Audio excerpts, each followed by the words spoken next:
I'm just so afraid it's going to be out of sight, out of mind, because their faces in those kennels and the pounds will never leave my mind. Helping animals in need has been at the center of Mitzi Burkhart's life for the past 10 years, but after years in the animal rescue business, she made the tough decision to close the doors at Three Girls Animal Rescue in Poteau. 5 News reporter Ian Taylor talks to her about the decision and what's next.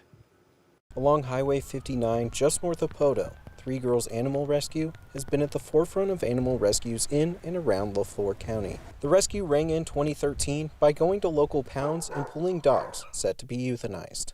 January 1st, yesterday, was 10 years since the first dogs were pulled out. Unfortunately, the 10-year anniversary wasn't met with joy for Three Girls Animal Rescue co-founder Mitzi Burkhart, as she made the difficult decision to close the doors on the rescue for the last time. Seeing it build up so big and then having to close is tough.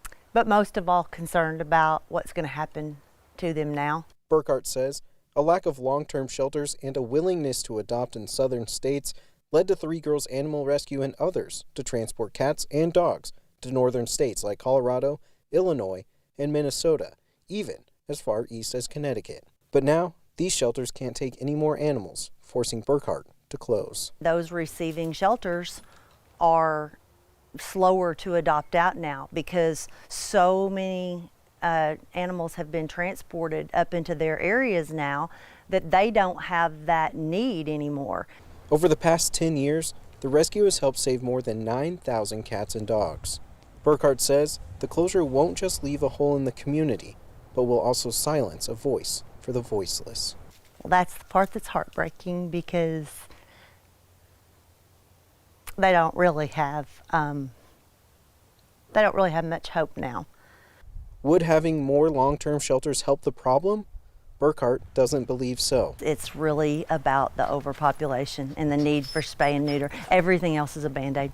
Without more laws and regulation for spaying or neutering cats and dogs, Burkhart fears more will be euthanized instead of living their life in a forever home. I just beg everyone to remember that those things are going to continue if we don't change.